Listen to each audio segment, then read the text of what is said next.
बच्चों, कैसे हो आप? आशा करती हूँ कि आप स्वस्थ होंगे, मस्त होंगे और अपनी पढ़ाई में व्यस्त होंगे। आपकी इसी पढ़ाई को आगे बढ़ाते हुए आज हम पढ़ने जा रहे हैं एक नया अध्याय जिसका शीर्षक है भिक्षा पात्र।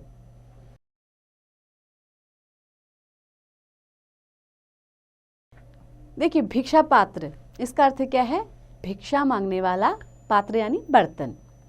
पाठ का परिचय। इस पाठ का मूल उद्देश्य यह है कि पीड़ितों की मदद अकेला सिर्फ एक आदमी नहीं कर सकता। हम सबको इस कार्य में सहयोग देना होगा क्योंकि बूंद-बूंद से ही घड़ा भरता है। इस पाठ का मूल उद्देश्य यह है कि पीड़ितों की मदद अकेला सिर्फ एक आदमी नहीं कर सकता। हम सबको इस कार्य में सहयोग देना होगा क्योंकि बूंद-बूंद से ही घड़ा भरता है। जैसे कि बच्चों, बूंद-बूंद से ही एक बड़ा घड़ा भर जाता है, ऐसे ही कभी भी कोई समस्या हो, कोई भी आपदा हो या कोई भी ज़रूरत हो तो वहाँ पर क्या है कि एक आदमी की मदद से वहाँ काम नहीं चलता। जब हम थोड़ा मिल करके सभी लोग मदद करते हैं तो क्या होता है, उस पीड़ित की एक अच्छी मदद हम कर सकते हैं। तो आइए इस कहानी को शुरू करते हैं। पिछले 2-3 साल में ठीक तरह से बारिश नहीं हुई थी। भयंकर सूखा पड़ा था। अब देखिए, सूखा एक शब्द दिखाई दे रहा है। सूखा यानी कि क्या? जब क्या होगा, जब बारिश नहीं होगी तो क्या पड़ जाएगा? सूखा। यानी कि जैसे राजस्थान में बहुत कम बारिश होती है, वहाँ क्या हो गया, पूरा सूखा पड़े रहने से एक बहुत बड़ा एरिया डेजर्ट में तब्दील हो गया है ना। ऐसे ही क्या है, जब बारिश नहीं होती तो यहाँ पर भी कैसे आसार हो जाते हैं, जैसे डेजर्ट एरिया में हो जाते हैं। तो यहाँ पर भी क्या हुआ, भयंकर सूखा पड़ा। धरती में जगह जगह दरारें पड़ गई, पेड़ पौधे सूख गए, सभी पक्षी प्यास से व्याकुल थे। अब देखिए, यहाँ पर एक शब्द है व्याकुल। यानी कि देखिए, जब सूखा पड़ा तो बारिश नहीं हो रही थी तो क्या हुआ, जो पानी था वो भी कम मात्रा में उपलब्ध हो पाता था। इससे पशु पक्षियों को भी क्या है, प्यास से वो बेचैन रहने लगे।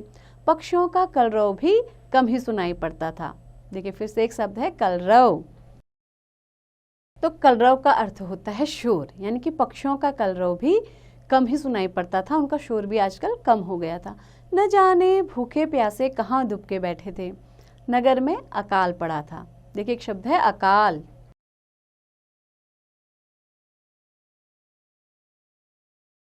जब क्या होता है, सूखा पड़ता है तो हमेशा कैसी स्थिति बनती है, अकाल की स्थिति बन जाती है ना।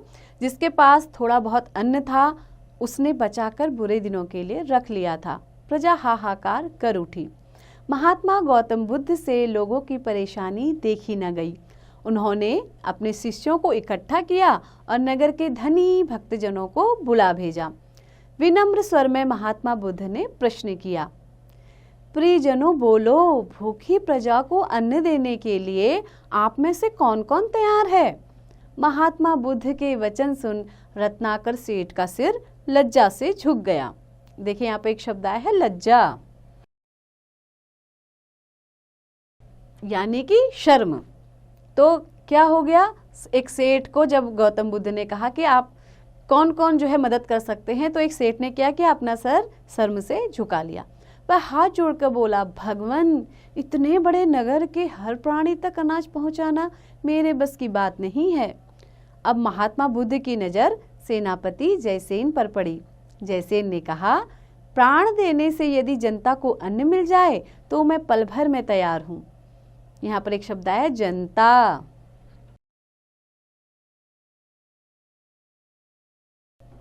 जनता यानी कि नागरिक। किसी भी देश की जो नागरिक होते हैं वो वहाँ की जनता कहलाती है। तो उन्होंने कहा कि मैं क्या कर सकता हूँ, अगर सबको अन्न मिल जाए तो मैं अपने प्राण भी देने को तैयार हूँ, लेकिन मेरे घर में इतना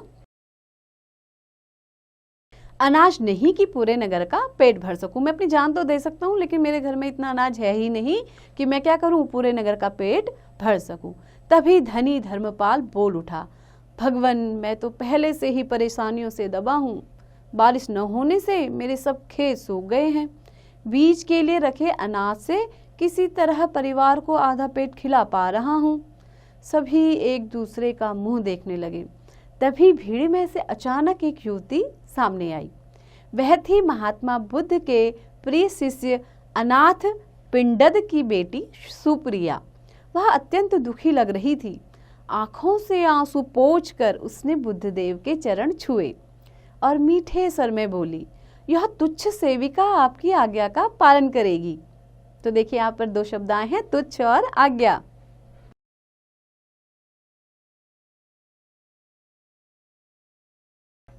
तुच्छ का मतलब होता है जो किसी काम का ना हो, है ना, उसको बोलते हैं तुच्छ। और आज्ञा यानी आदेश। तो वह कहती है कि मैं क्या करूंगी, आपके हर आदेश का पालन करूंगी। अन्न की कमी के कारण जो लोग बेहाल हैं वे सब मुझे अपनी संतान लग रहे हैं। यहाँ पर देखिए फिर से दो शब्द हैं, बेहाल और संतान। बेहाल मतलब जिनके हाल खराब हो चुके हैं, जिनके हालात बहुत ही बदतर हो चुके हैं। और संतान यानी कि क्या, मुझे अपने ही पुत्र पुत्री लग रहे हैं, है ना। तो जितनी भी जनता ये बेहाल है मुझे कैसी लग रही है, जैसे ये मेरे ही बच्चे हैं। नगर के हर आंगन में अनाज पहुंचाने का भार मैं लेती हूँ।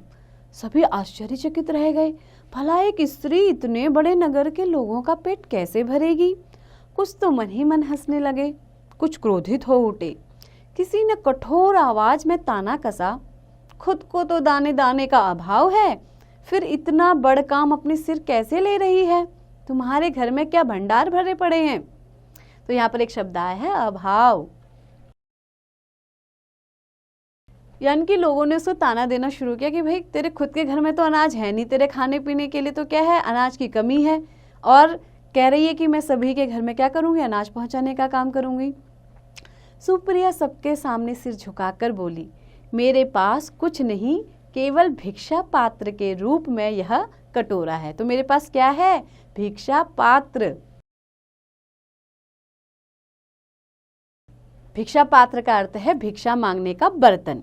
तो वो कहती है मेरे पास क्या है, एक बर्तन है जिसमें मैं क्या करती हूँ, भिक्षा मांगती हूँ। अकाल पीड़ितों के लिए मुझे भिक्षा मांगने में कोई लज्जा नहीं है। हे प्रियजनों, आपकी मदद से ही महात्मा बुद्ध की आज्ञा पूरी होगी। मेरा भंडार तो आप सबके घरों में भरा पड़ा है। आप मदद करेंगे तो मेरा भिक्षा पात्र सदा भरा रहेगा। जब जब पीड़ितों की सहायता की जरूरत होगी तब तब मैं आपके द्वार पर आऊंगी। तो देखिए यहाँ पर एक शब्द है द्वार,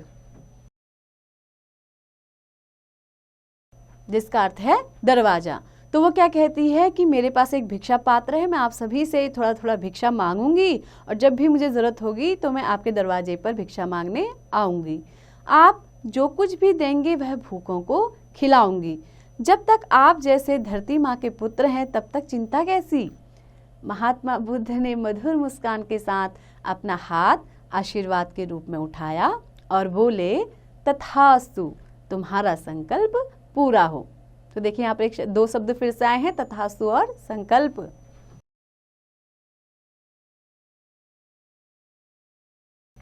तो देखिए तथास्तु का मतलब होता है ऐसा ही हो और संकल्प का मतलब है दृढ़ निश्चय। तो वो कहते हैं बुद्ध जी आशीर्वाद देते हुए गौतम बुद्ध कि जो भी तुमने दृढ़ निश्चय लिया है वो पूरा हो, ऐसा ही हो। धनी सेठों ने अपने भंडार सुप्रिया के भिक्षा पात्र में उड़ेल दिए। पात्र हमेशा भरा रहने लगा। देखिए हर किसी ने अपने घर से थोड़ा थोड़ा थोड़ा थोड़ा सभी ने उसके भिक्षा पात्र में दे दिया। अब नगर के किसी अकाल पीड़ित को भूखा नहीं रहना पड़ा। उधर बारिश ने भी दया दिखाई और धरती की प्यास बुझाई। तो क्या हुआ, जब सभी लोगों ने इकट्ठा होकर के उसको थोड़ा थोड़ा अपने हिस्से का अनाज दिया तो जो भी भूखा था उसको उससे भोजन दे दिया जाता था। और कुछ समय बाद क्या हो गई, बारिश भी हो गई। खेत फिर से लहलहा उठे, भंडार फिर से भर गए। तो बारिश होने से फिर से क्या हुआ, अकाल खत्म हुआ। फिर से क्या हुआ, सारे खेत लहलहाने लगे और भंडार फिर से भर गए। तो रविंद्रनाथ ठाकुर जी द्वारा लिखी गई ये सुंदर सी कहानी थी। आशा करती हूँ कि आपको ये कहानी बहुत ही पसंद आई होगी। तो ऐसे ही मेरे साथ पढ़ते रहिए, आगे बढ़ते रहिए और हाँ, साथ ही अभ्यास भी अवश्य कीजिए।